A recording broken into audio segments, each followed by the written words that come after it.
मालिकेत लगतच्या दोन अंकांची बेरीज चौरस संख्या येते असे किती वेळा झाले? आता आपल्याला बघा संख्या मालिका दिलेली आहे. या संख्या मालिकेत आपल्याला काय बघायचंय तर लगतच्या दोन संख्या आल्या पाहिजे की ज्यांची बेरीज चौरस संख्या येईल. चौरस संख्या म्हणजे काय? वर्ग संख्या. आता ह्या दोघांची बेरीज किती सांगा? 16. ही वर्ग संख्या आहे का? आहे. ह्या दोघांची बेरीज 14. आहे का वर्ग संख्या? आहे का 14? नाही. ह्या दोघांची बेरीज 9. ह्या दोघांची 4. ह्या दोघांची 6. 4 अधिक 9 13. 9 अधिक 8 17. 8 आणि 8 16. 8 आणि 7 15. 9 अधिक 7 16. आता या मधल्या आपल्याला फक्त चौरस संख्या पाहायच्या आहेत. किती आहेत चौरस संख्या? 16 9 4 16 आणि 16. किती झाल्या सांगा? 5. याचं उत्तर किती आहे? 5. मालिका दिलेली आहे. तर त्या अक्षर मालिकेत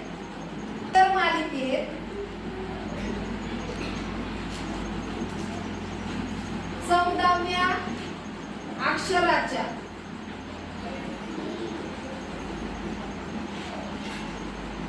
डावीकडील 8वे अक्षर विचारलेले आहे. कितवं अक्षर विचारलंय? 8. आता अक्षर मालिका कुठली दिली आपल्याला?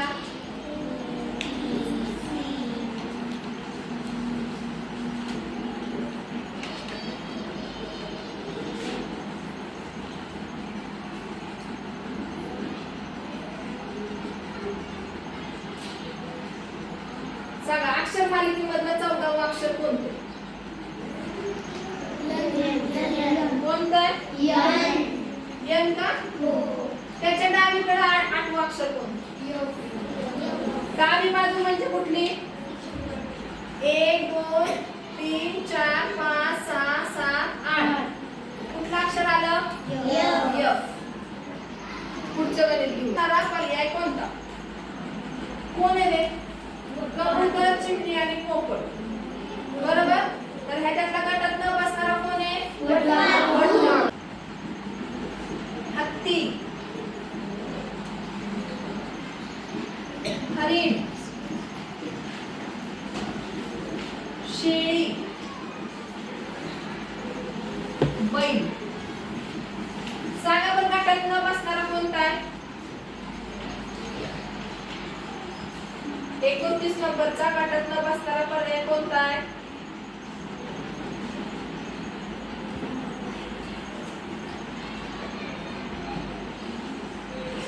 हत्ती. कोण आहे? हत्ती. 78 102 153 आणि 151. आता ह्याच्या 3 संख्या आहेत. तिन्हीला पण 17 ने भाग जातो पण ह्याला भाग जात नाही 17 ने. त्याच्यामुळे कोण वेगळं आहे? 78. पुढचा प्रश्न 36 45 1 आणि 8. कोण वेगळे आहे ह्याच्यात?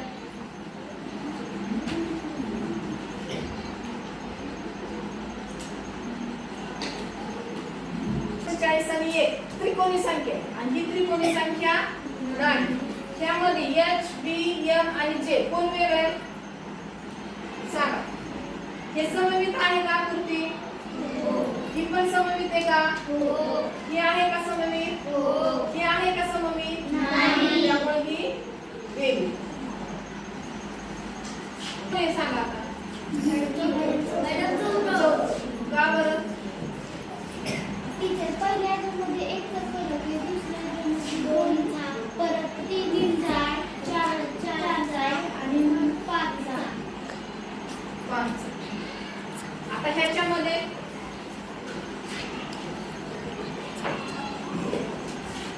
किती मिळवले? 19. तिथं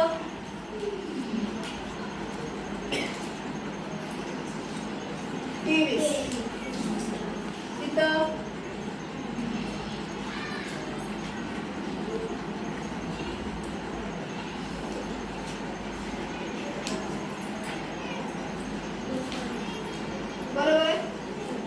19 मिळवले, 23 मिळवले आणि 29. ह्या ज्या संख्या आहेत क्रमाने येणारे मूळ संख्या. 19 नंतर डायरेक्ट 23च मूळ संख्या आहे. 23 नंतर 29. मग 29 नंतरची मूळ संख्या कोणती? 29 नंतर येणारी मूळ संख्या कोणती?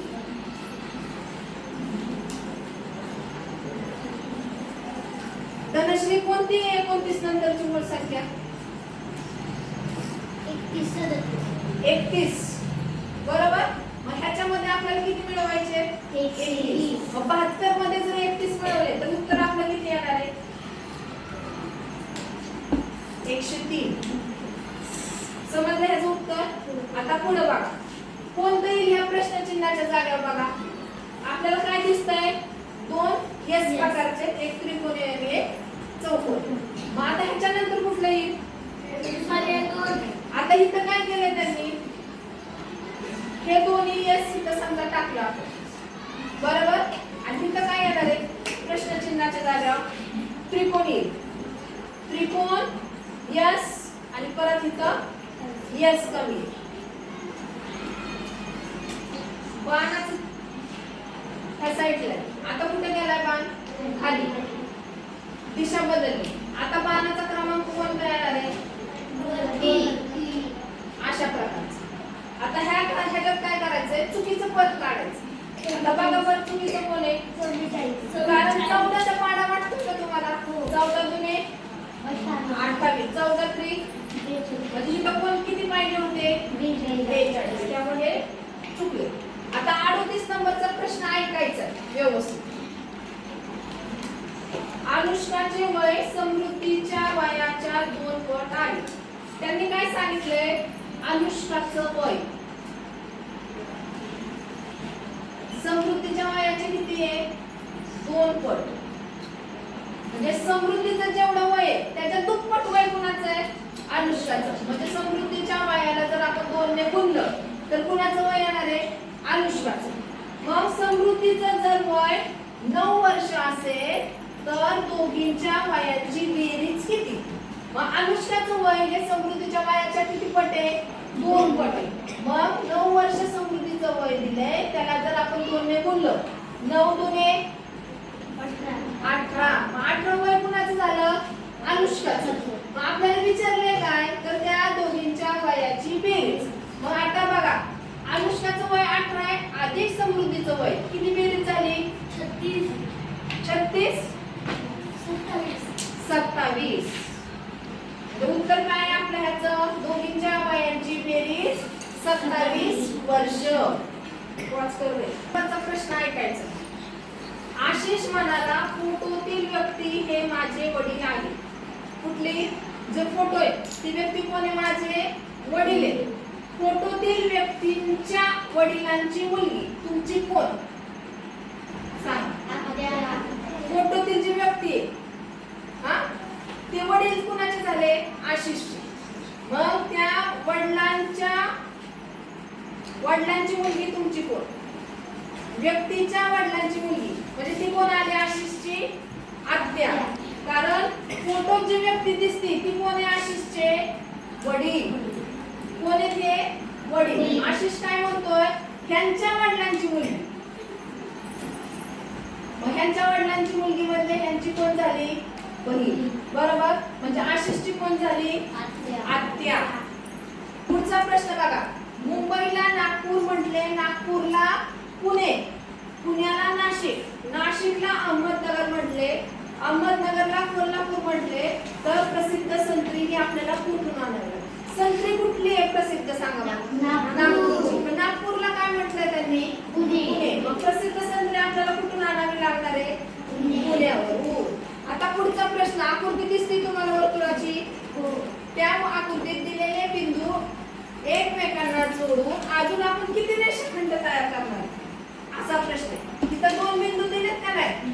हे बिंदू जोडायचे आणि अजून रेषाखंड आपल्याला तयार करायचे. आणखी किती होतील सांगा?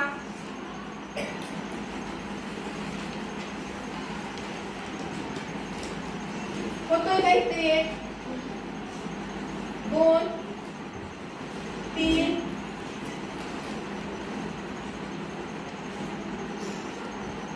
4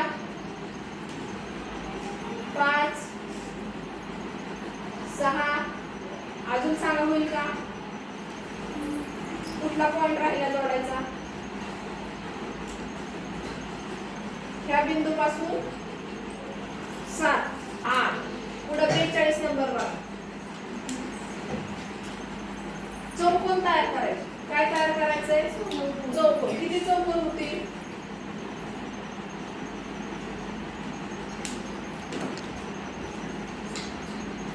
किती आहेत सांगा बरं. चौकोनाचं सूत्र त्या सूत्राने होते का बघा.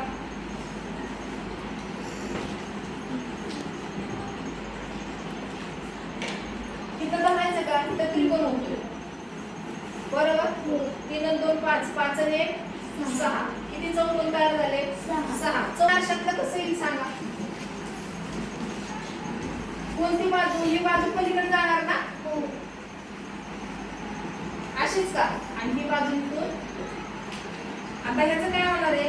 ही मोठी बाजू कुठे येणार आहे? तिकडे येणार. मोठा त्रिकोण आणि छोटा त्रिकोण बरोबर. 1 आणि 44 चा 4 का 2 4 बरोबर. ते बिंब सांगायचं त्या दोघांचं. याचं पाण्यातलं काय होईल रे? बरोबर आहे का भाग्यश्री? पाण्यातलं प्रतिबिंब एक उलटा होणार आहे. यस हा खाली येतो कुठे जाणार आहे? वरती बरोबर आहे का? आणि वरचा आता ह्याचं काय होणार आहे? बाण कुठे येणार आहे?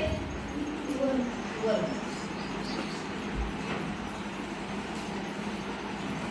आणि ह्याची दिशा वरच्या दिशा. पर्याय क्रमांक किती सांगा? 45 आणि 46 दोनच. नाशिकला मांडे. मांडे म्हणजे काय? पुरणपोळी सारखा तो मोठा प्रकार असतो. खापराचं ते डेरा नसतो का अर्धा, त्या डेऱ्यावर केले असतात त्याला मांडे म्हणतात. आता नागपूरला काय प्रसिद्ध असतं ते तुमच्याकडे पर्याय. नागपूरला संत्री असते का नाही? मग तिथं काय येणार आहे? संत्र्याची बर्फी. काय येणार आहे? किती पर्याय क्रमांक आहे? 3. सांगितलं एच आणि इथं एच आहे. आपण इथं वरतीच बघितलं बघा. एचचं पाण्यातलं प्रतिबिंब तसंच राहते. मग आपण डब्ल्यूचं पाण्यातलं प्रतिबिंब जर केलं तर असं दिसणार. किती पर्याय क्रमांक आहे? 4. इथं काय केलंय? 3 चा वर्ग आहे. कशाचा वर्ग आहे? 3 चा. इथं 6 चा वर्ग किती? 36. 36 मधून काय केलंय? वजा 1. इथं पण 4 चा वर्ग 2 चा वर्ग 4 केले. आता ह्याच्यामध्ये आपण काय करायचंय? वर्ग करायचंय, वजा 1 करायचंय. इथं काय येणार आहे? 6. 4 चा वर्ग 16. 4 चा वर्ग 16 वजा 1 15. म्हणून पर्याय क्रमांक 1. कारण इथं कुठल्याला ती अट लागू होत नाही. आता इथं काय आहे बघा. वरती किती आहेत? अंशाला 7. खाली किती? 5. त्या दोघांची जर आपण बेरीज केली 7 आणि 5 12. म्हणजे वरती काय केलं? अंश अधिक छेदांची बेरीज केली. 7 गुणिले 5 7 अधिक 5 12. खाली काय केलं? ह्या दोघांचा गुणाकार केला. 7 5 35 करू. एकात किती मिळवले? 2. उत्तर आलं 3. खाली काय करू? 2 गुणिले 1 2. 3 अंश 2. पर्याय क्रमांक 4. 51 आकृती बघा. आपल्याला काय करायचं? इथं तंतोतंत जुळणारी आकृती कोणती ती सांगायची. कोणती सांगा? तंतोतंत जुळणारी. चौथी. 52 नंबरची पण तंतोतंत जुळणारी कोणती आकृती आहे? दुसरी. आता पुढचा प्रश्न बघा. मध्यभागी मंगेश 21व्या क्रमांकावर उभा आहे. रांगेत तो मध्यभागी उभा आहे. कुठे आहे? मध्यभागी. कोण उभा आहे? मंगेश. कोण उभा आहे? मंगेश. आता तो जर मध्यभागी, मग त्या रांगेत मुलं किती रे? तुम्हाला ट्रिक्स काय सांगितली? मधला नंबर काढायला त्याला 2 ने गुणायचा आणि वजा 1 करायचा. 21 गुणिले 2 वजा 1. 21 गुणे किती? 42 वजा 1 म्हणजे रांगेमध्ये मुलं किती आली? 41. एका फुलांच्या हारात 2 पिवळी. हारामध्ये किती घेतल्यात? 2 पिवळी फुले, 1 लाल फूल,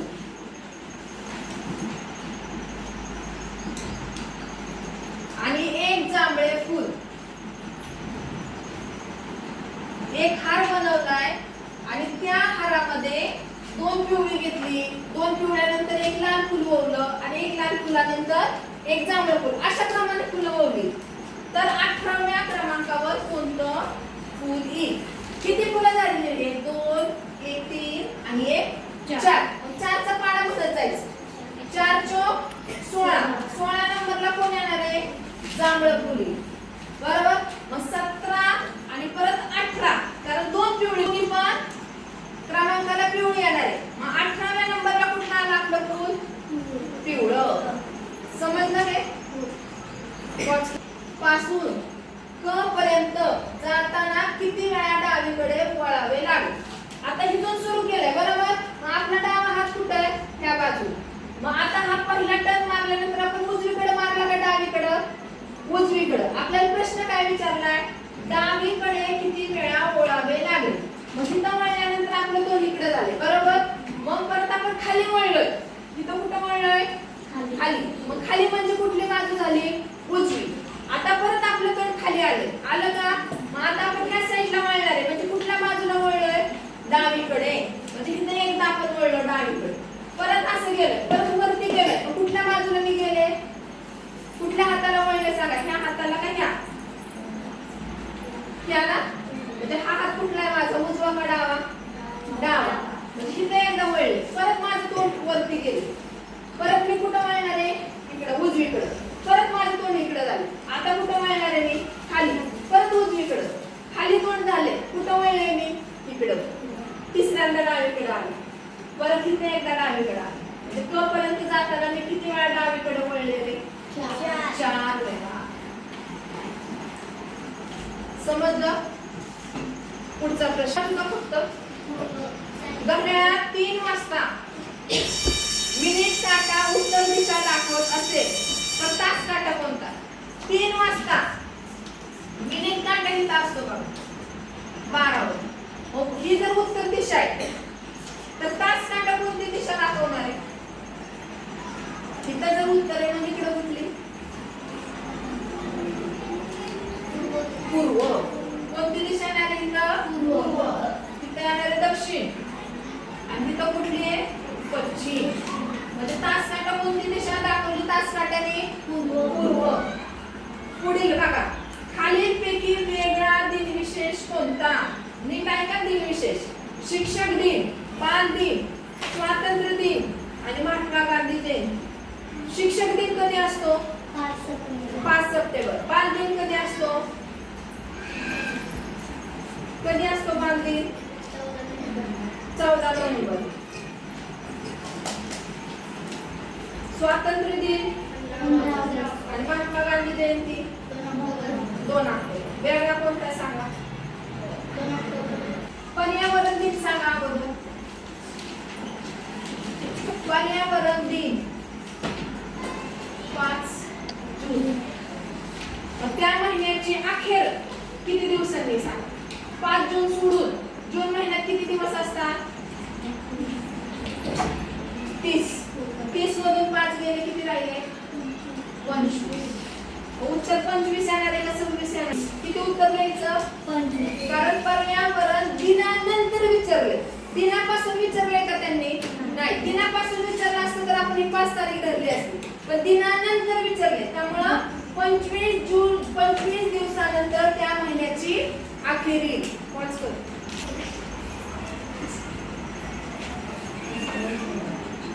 इथं बघा आडवी बेरीज किती ती सांगा पटकन.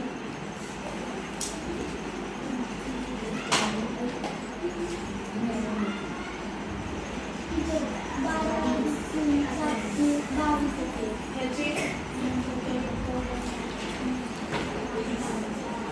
22. इथं पण 22 यायला पाहिजे. इथं किती आहे? 19.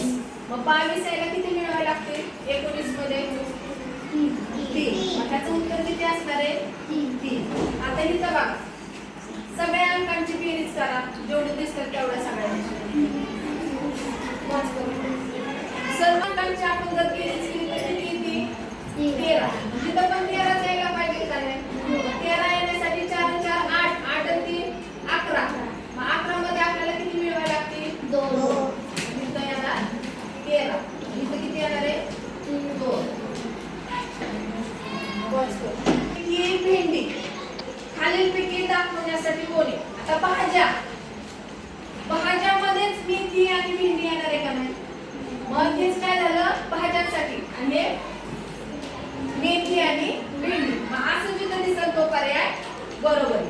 पुढे बघा 62 आणि 63 साठी प्रश्न. 62 मध्ये काय दिले आपल्याला? त्रिकोण कशासाठी दिला हा? फुटबॉल साठी.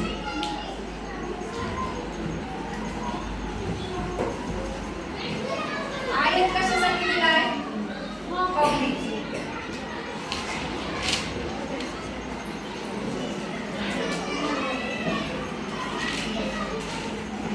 वर्तुळ कशाला दिलंय? टेनिस. आता आकडे बघा, फक्त फुटबॉल खेळणारे. हा 2 आकडा काय दर्शवतो? हॉकी आणि फुटबॉल खेळणारे. 6 काय? फक्त हॉकी खेळणारे. 3 काय? टेनिस आणि हॉकी खेळणारे. आणि 5 म्हणजे फक्त टेनिस. आता प्रश्न काय? फक्त 2 खेळ खेळणाऱ्यांची संख्या कोणती? 2 विचारले, 2 कोण कोण आहे? हे आणि हे. म्हणजे 2 आणि 3 किती झाले? 5. फक्त 2 खेळ खेळणाऱ्यांची संख्या किती आली? 5. पुढचा प्रश्न, टेनिस आणि हॉकी असे दोन्ही खेळ खेळणाऱ्या विद्यार्थ्यांची संख्या. बघा टेनिस आणि हॉकी कोण खेळतात? टेनिस आणि हॉकी हे 3 जण आहेत, बरोबर. पुढे काय विचारलंय? फुटबॉल आणि हॉकी किती जण आहेत? 2. कितीने कमी अगर जास्त? कितीने कमी झालं ते? 1 ने. 3 मधून 2 वजा केल्यावर किती उत्तर येईल? 1. 1 ने कमी. समजलं हे? चला पुढचा प्रश्न. जंजिरा, सिंधुदुर्ग, विजयदुर्ग गटाशी जुळणारा काढायचा. काय नाव सांगितलंय? जंजिरा, सिंधुदुर्ग, विजयदुर्ग.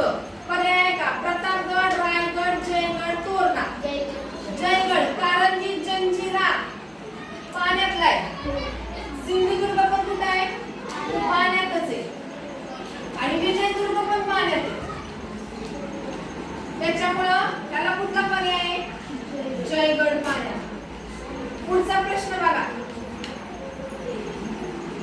पहिल्या आकृतीमध्ये आपल्याला असे कोण दिले,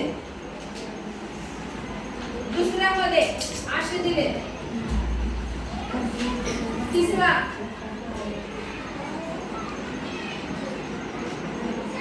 सांगा बरं प्रश्नचिन्हाच्या जागेवर चौथा कुठला येईल? कोणता येईल रे? 2 नंबरचा येईल, कारण हे कसले कोण आहेत? सगळे लघु कोण आहेत. कसे कोण आहेत हे? लघु कोण. त्यामुळे 2 नंबरचा. पुढे बघा, वॉच कर. कृष्णा, गोदावरी गटाशी जुळणारं सांगायचं. कोण येणार आहे ह्याच्यात? गंगा येणार आहे का सिंधू येणार आहे? तापी का कावेरी? तापी. कारण ह्या महाराष्ट्रातल्या नद्या आहेत, त्यामुळे यांना जुळतंय कोण? तापी.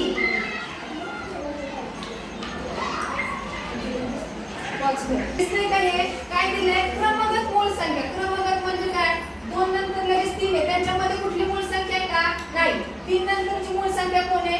5. म्हणजे क्रमगत येणाऱ्या मूळ संख्यांचा गट दिलाय. तिथं पण 17, 19 आणि 23 ह्या पण क्रमगत आहेत, म्हणजे लगत आहेत. 23, 29, 31. मग आता आपल्याला पर्यायातून काय शोधायचंय? क्रमगत येणाऱ्या मूळ संख्या. मग कुठला पर्याय सांगा? चौथा.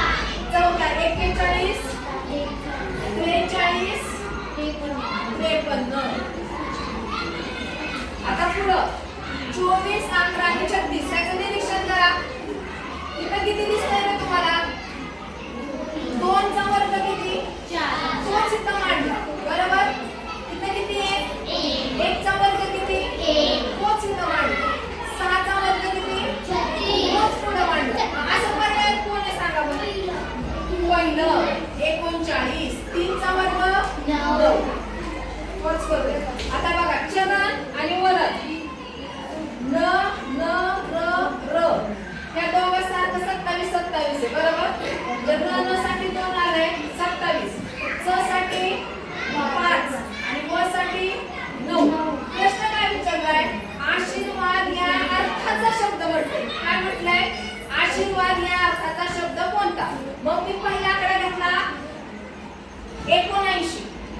79 ला कुठला शब्द तयार होतोय सांगा?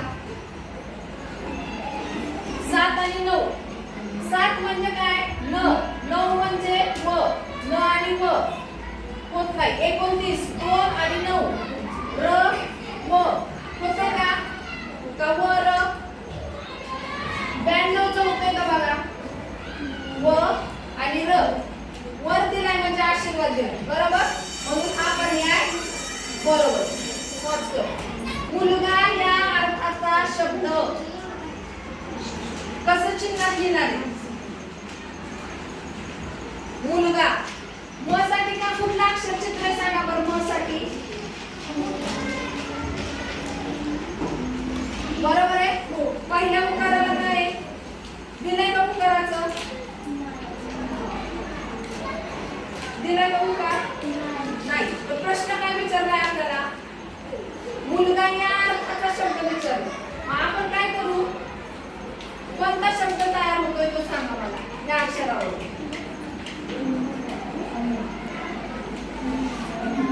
इथं म आहे. हे चिन्ह कशाचं आहे? न. आणि शेवटचं बरोबर. वर्तुळ कशाचं आहे? त. आणि हे त न. मुलाचा समानार्थ आहे का?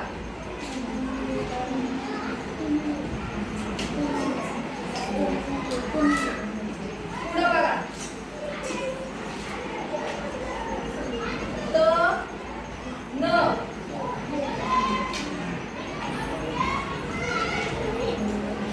हे कशासाठी सांगा?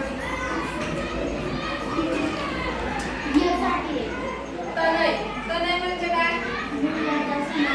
मुलाचा. म्हणून हा शब्द झाला मुलाचा समानार्थी शब्द तनय. म न न हा शब्द आपल्याला लिहायचा आहे. म साठी काय होतंय? हे चिन्ह. आणि न साठी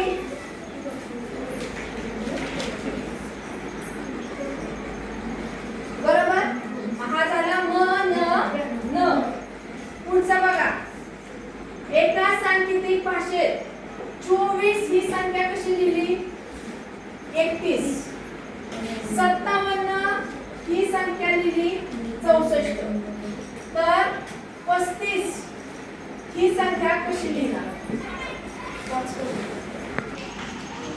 काय केले यांनी? 2 मध्ये किती मिळवले? आधी 1 आणि 4 मध्ये वजा 3 केले. 4 मधून जर वजा 3 केले तर उत्तर किती आलं? 1. 2 मध्ये जर अधिक 1 केले तर किती आले? 3. आता हेच इथं लागू होतंय का बघू. 7 मधून जर मी वजा 4 केले, सॉरी वजा 3 केले तर किती येणार आहे इथं? 4. 5 मध्ये जर मी अधिक 1 केलं तर किती येणार आहे? 6. तसंच इथं करू आपण. 5 मधून 3 वजा केले किती येणार आहे? 2. आणि 3 मध्ये जर मी 1 अधिक केलं तर 4. उत्तर किती आलं आपलं? 43. पर्याय क्रमांक 4. आता 73 नंबरचा प्रश्न बघा. 5वी क च्या वर्गाने तुमच्या सोबत लंगडीचा सामना जिंकला. त्यावेळेस तुम्ही वर्गप्रमुख या नात्याने कोणती भूमिका ठेवा? पर्याय आहे का? पंचांनी त्यांच्या बाजूने निकाल दिला असे म्हणू. चांगल्या खेळणाऱ्या विद्यार्थ्याला तुमच्या वर्गात घ्या. पंचांना पुढच्या वेळेस आम्हाला जास्त गुण द्या असे सांगू. त्या वर्गाचे अभिनंदन करू. त्या वर्गाचे अभिनंदन करू. पुढं. शिक्षक वर्गात नसताना वर्गप्रमुखाने प्रदूषण टाळण्यासाठीचे उपाय लिहिण्यास सांगितले. अशा वेळेस तुम्ही काय करता? एकमेकांचे बघून लिहू. बाईंनी सांगितले नाही म्हणून लिहिणार नाही. त्याचा व्यवहारात उपयोग नाही असे त्याला सांगा. शांतपणे विचार करून लिहून काढा.